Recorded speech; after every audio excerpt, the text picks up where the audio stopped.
Today, we're talking lights. We'll find out what our car's lights are actually designed to do, and we'll run through the most common lights that we have and how to check them and how to replace them if necessary.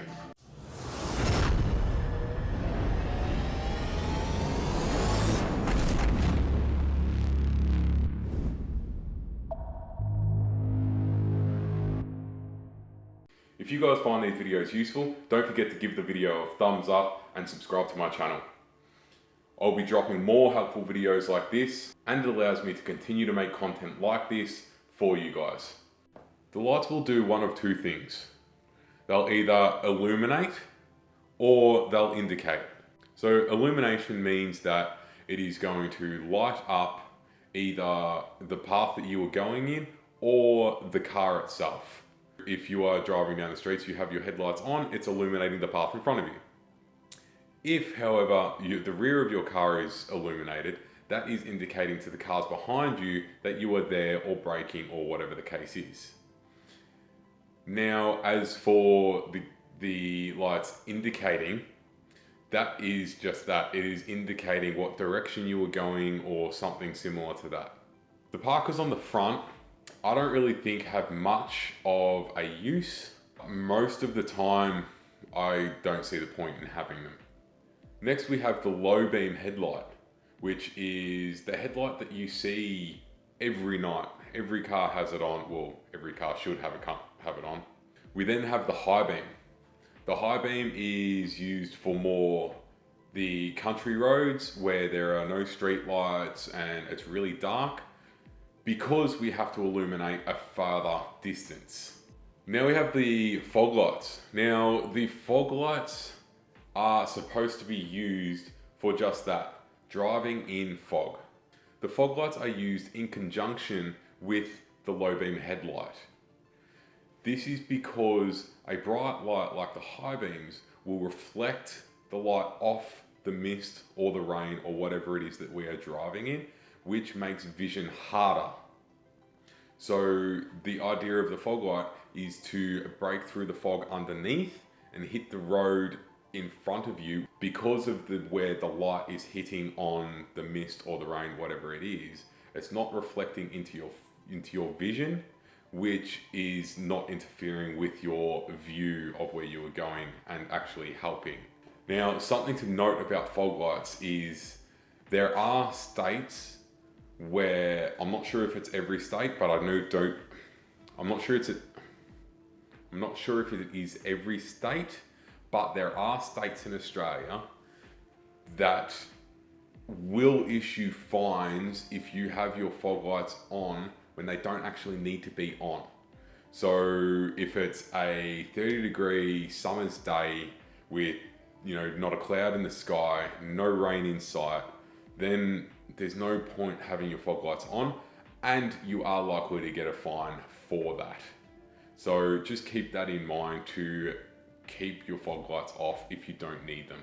Tail lights, or in some cases people call them parkers, the rear parkers, they come on when the headlights are on, and they are simply to light up the rear of the car so that when it is night or bad weather or something along those lines, that you can be seen from the rear of the car. We also have number plate lights.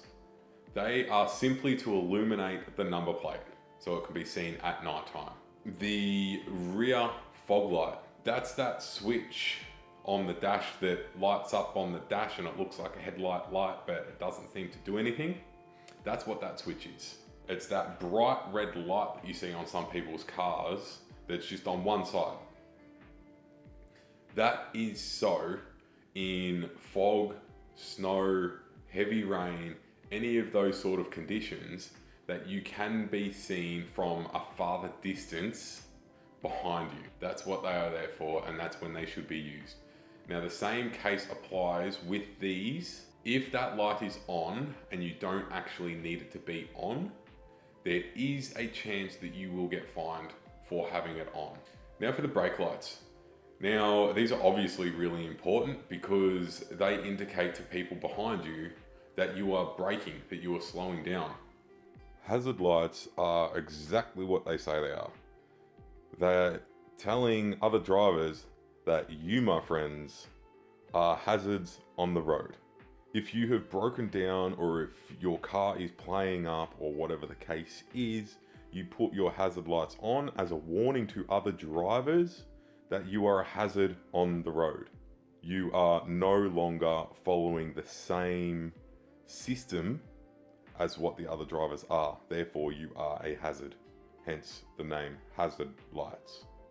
Now for the indicators. So apparently, not many people actually know what these are or how to even use them for that matter. So the indicators are the bright flashing orange lights which are on the corners of the car.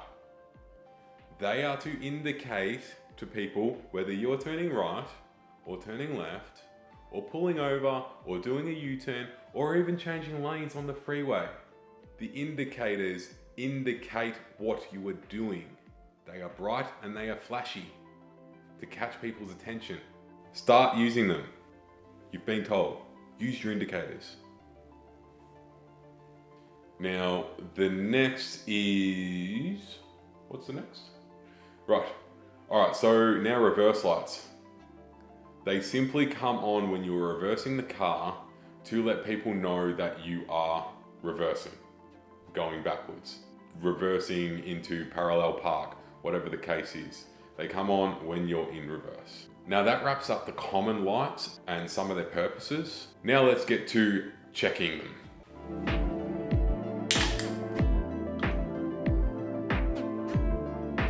They're actually not that difficult to check. All we need is to turn the ignition on. Don't run the car, just turn the ignition on so all your dash lights and everything like that are on. And then just flick whatever switch it is, press whatever button it is, whatever light you want to check, have a walk around the car and see if it's working. The only one that will be a little bit difficult is the brake lights. This is because you need to press the brake pedal as well as look at the light at the same time. A little bit hard when you're by yourself. If you've got a friend, partner, child, whatever, get them to step on the brake or get them to have a look to see if all 3 brake lights are coming on. Yes, 3 brake lights. And I'll show you a trick how to check those without having any assistance from anyone else.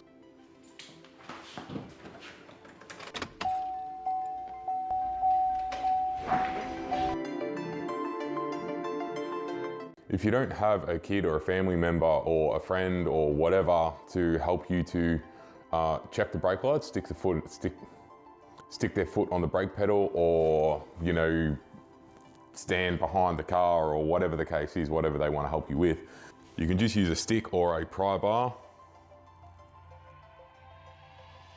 and jam it between the brake pedal and the seat, and then just go have a look at the brakes, see if they're on.